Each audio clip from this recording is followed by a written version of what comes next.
بسم اللہ الرحمن الرحیم۔ منہاج العربیہ الدرس الرابع عشر۔ اب ہم یہاں سے منہاج العربیہ کے 14ویں سبق کو شروع کرتے ہیں۔ اس سبق کو شروع کرنے سے پہلے جو خاص بات ہے اس سبق کے اندر اس کو جان لیتے ہیں، پھر سبق کو انشاءاللہ شروع کریں گے۔ جو ضمائر ہوتی ہے یعنی پروناؤنس، تو وہ عربی کے اندر کئی طرح سے ہوتی ہے۔ ان میں سے ہم دو کو یہاں پہ سمجھتے ہیں۔ ایک ہوتی ہے ضمیر متصل، ایک ہوتی ہے منفصل۔ ضمیر منفصل وہ ہوتی ہے جو کسی بھی اسم کے ساتھ میں یا فعل کے ساتھ میں نہ ہو بلکہ وہ الگ ہو، اور متصل وہ ہوتی ہے جو کسی اسم کے ساتھ میں جڑا ہوا ہو یا کسی فعل کے اندر میں جڑا ہوا ہو یا کسی فعل کے ساتھ میں جڑا ہوا ہو۔ چنانچہ لفظ ہوا یہ ہم استعمال جب کرتے ہیں تو یہ کسی بھی اسم کے ساتھ میں ملتا نہیں ہے بلکہ یہ الگ رہتا ہے، تو یہ ہوا ضمیر منفصل ہے۔ یہ ضمیر اس واحد مذکر شخص کے لیے استعمال ہوتا ہے جو گفتگو کرنے والے اور سننے والے کے پاس میں نہ ہو بلکہ کہیں دور ہو، سامنے موجود نہ ہو، متکلم اور مخاطب کے سامنے موجود نہ ہو۔ اسی کو انگلش میں ہم تھرڈ پرسن سے تعبیر کرتے ہیں، جیسے ہوا ولدن، وہ لڑکا ہے۔ کہیں دور میں کوئی لڑکا کھڑا ہے، آپ اس کی طرف اشارہ کر رہے ہیں تو کہیں گے ہوا ولدن، وہ لڑکا ہے۔ اور ضمیر منفصل جیسے ہو، یہ کسی اسم کے ساتھ میں مل کر آتا ہے یا کسی فعل کے ساتھ میں مل کر آتا ہے اور یہ آخر میں آتا ہے، جیسے اسمہ، اس کا نام۔ تو دیکھیے یہاں پہ اسمن کے ساتھ میں ہو ضمیر مل گیا ہے، اسمہ ہو گیا۔ اسمن کے معنی نام، اسمہ اس کا نام۔ یہ کسی لفظ کے آخر میں ملکیت ظاہر کرتا ہے، یہ کسی اسم کے آخر میں آ کر ملکیت کو ظاہر کرتا ہے، جیسے اسمہ اس کا نام، قلمہ اس کا قلم۔ اس طرح سے ہم جملے بناتے ہیں۔ یہ تو تھی ضمیر غائب۔ ایک ہے ضمیر مخاطب، جیسے انت، تم۔ یہ ضمیر اس واحد مذکر شخص کے لیے ہے جو آپ سے براہ راست بات کر رہے ہیں، جو آپ سے براہ راست بات کر رہے ہوں، سامنے موجود ہو۔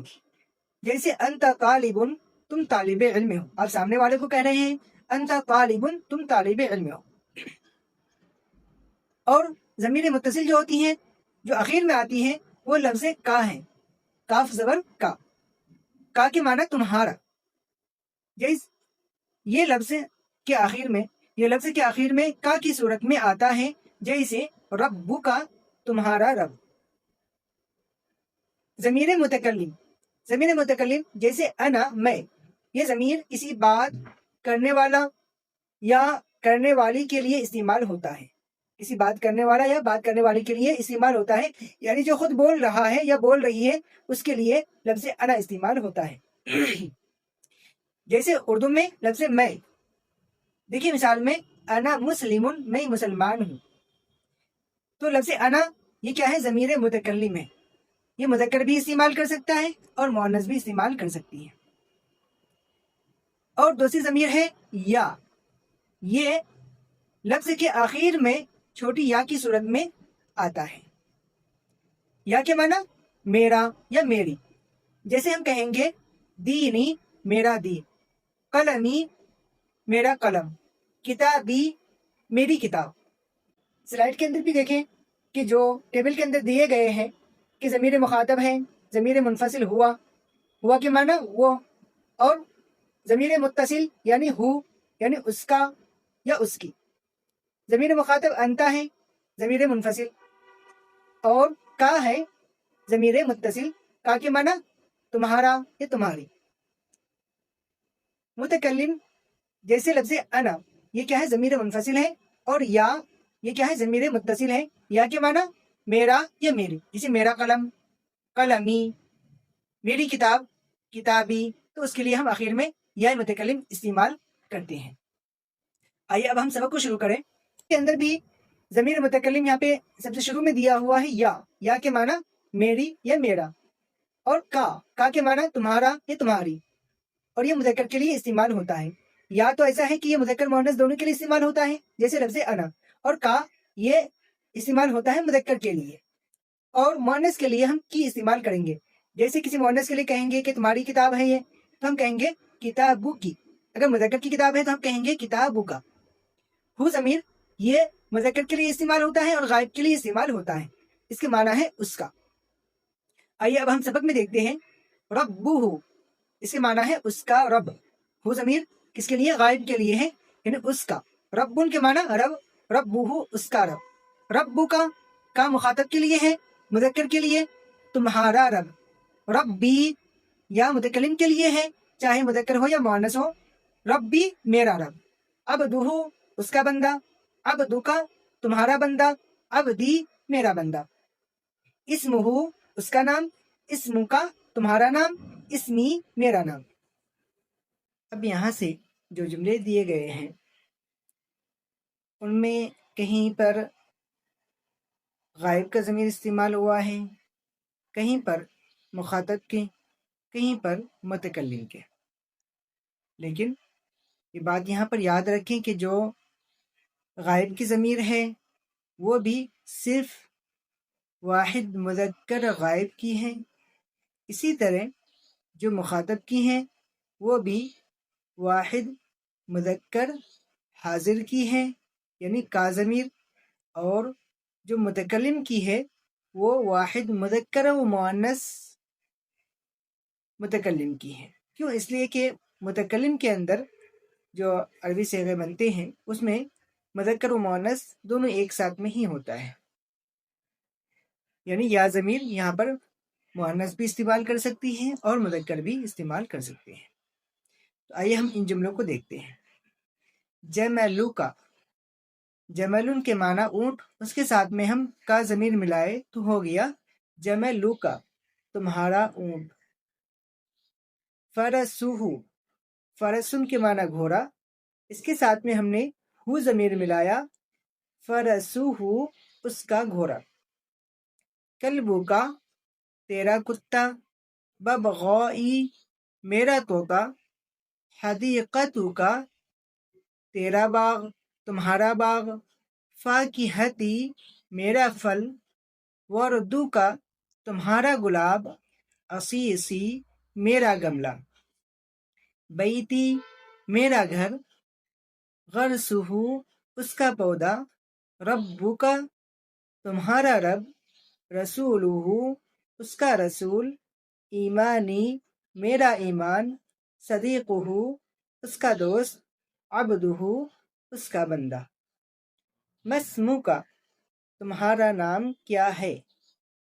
ہم کسی مذکر کو بول رہے ہیں کہ آپ کا نام کیا ہے یا تمہارا نام کیا ہے تو ہم کہیں گے مسمو کا. لیکن اگر کسی مؤنث سے نام پوچھ رہے ہیں، کسی لڑکی سے نام پوچھ رہے ہیں، کسی بچی سے نام پوچھ رہے ہیں تو ہم کا کے بجائے کی کہیں گے، مسمو کی. اصل میں یہ ہے ما اسمو کی یا ما اسمو کا. لیکن جب ہم ملا کر کے پڑھیں گے ما کے معنی کیا، اسمن کے معنی نام، کا ضمیر مخاطب کے لیے تمہارا. تمہارا نام کیا ہے، جب ہم الفاظوں کو ملا دیں گے تو کہیں گے مسمو کا تمہارا نام کیا ہے. اسمی حمید، اسمن نام یا ضمیر متکلم اسمی میرا نام. حمید حمید ہے، میرا نام حمید ہے. کیف حالو کا تمہارا حال کیا ہے یا تم کیسے ہو. حالی طیب میرا حال اچھا ہے، یا اس کا مجازی ترجمہ میں ٹھیک ہوں، یہ بھی کر سکتے ہیں. من ربو کا تمہارا رب کون ہے. ربی اللہ میرا رب اللہ ہے. محمد رسولہ کیا محمد صلی اللہ علیہ وسلم اس کے رسول ہیں. نعم محمد رسولہ جی ہاں محمد صلی اللہ علیہ وسلم اس کے رسول ہیں، یعنی اللہ کے رسول ہیں. اہو عبدہ کیا وہ اس کے بندے ہیں. نعم هو عبدہ ورسولہ جی ہاں وہ اس کے بندے اور اس کے رسول ہیں. الاسلام دینی میرا دین اسلام ہے. وہذا الدین سہل اور یہ دین آسان ہے. آگے اب سوالات ہیں، ان سوالات کے ہمیں جوابات دینے ہیں. آپ کی کوشش یہی رہنی چاہیے کہ آپ سوالات کو دیکھیں، ان کو پڑھیں، ان کو سمجھیں اور اس کے جوابات کو بنائیں، پھر سلائیڈ سے ملائیں کہ آپ نے جوابات صحیح بنائے ہیں یا نہیں بنائے ہیں۔ من ربو کا، تمہارا رب کون ہے؟ اس کا جواب ہوگا ربی اللہ، میرا رب اللہ ہے۔ من رسول کا، تمہارا رسول کون ہے؟ رسولی محمد صلی اللہ علیہ وسلم، میرا رسول محمد صلی اللہ علیہ وسلم ہے۔ حل دین کا باطل، کیا تمہارا دین یا تمہارا مذہب باطل ہے؟ لا دینی حق، نہیں میرا دین حق ہے۔ اہو عبد، کیا وہ بندہ ہے؟ نعم ہوا عبد، جی ہاں وہ بندہ ہے۔ مسمہ، اصل میں ہے ما اسمہ، اس کا نام کیا ہے؟ مسمہ، اس کا نام کیا ہے؟ اسمہ محمد صلی اللہ علیہ وسلم، اس کا نام محمد صلی اللہ علیہ وسلم ہے۔ حل دینک سہل، کیا تمہارا دین آسان ہے؟ نعم دینی سہل، ہاں میرا دین آسان ہے۔ ما دینک، تمہارا دین کیا ہے؟ دینی الاسلام، یا دینی الاسلام، دونوں پڑھ سکتے ہیں ہم۔ دینی الاسلام، میرا دین اسلام ہے۔ اور ربک غافل، کیا تمہارا رب غافل ہے؟ لا نہیں، ربی لیس بغافل، میرا رب غافل نہیں ہے۔ من ربہ، اس کا رب کون ہے؟ ربہ اللہ، اس کا رب اللہ ہے۔ اب تمرین کے اندر بھی ہمیشہ یاد رکھیں کہ تمرین کو آپ خود سے حل کرنے کی کوشش کریں، پھر آپ سلائڈ سے ملائیں کہ آپ نے تمرین صحیح کیا ہے یا نہیں کیا ہے۔ اگر تمرین کو ہم سیدھے طور پر یہیں پہ پڑھ لیتے ہیں، اس پر پریکٹس نہیں کرتے ہیں، تو پھر کوئی فائدہ نہیں رہتا ہے۔ اس کا گھر، گھر کے لیے کیا آتا ہے؟ بیتن، اس کے لیے ہو ضمیر، تو کیا ہو جائے گا؟ بیتہ، اس کا گھر۔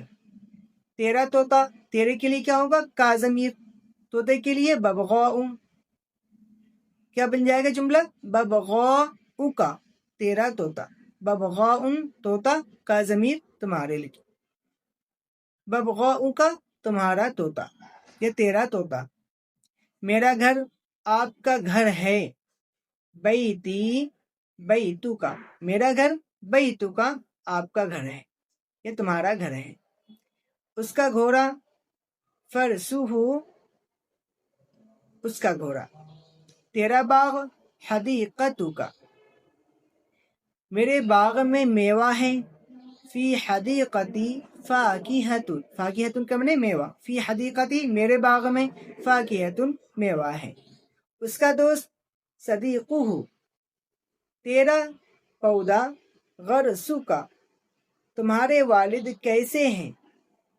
کیف والدک، کیفا کے معنی کیسے، والدک تمہارے والد کیسے ہیں؟ کیف والدک۔ میرا پالنے والا، پالنے والے کے لیے کیا ہوتا ہے؟ رب، اور میرے کے لیے یا ضمیر، ربی، میرا پالنے والا۔ تمہارا دین کیا ہے؟ ما دینو کا، ما کیا، دینو کا تمہارا دین، تمہارا دین کیا ہے؟ تمہارا پالنے والا کون ہے؟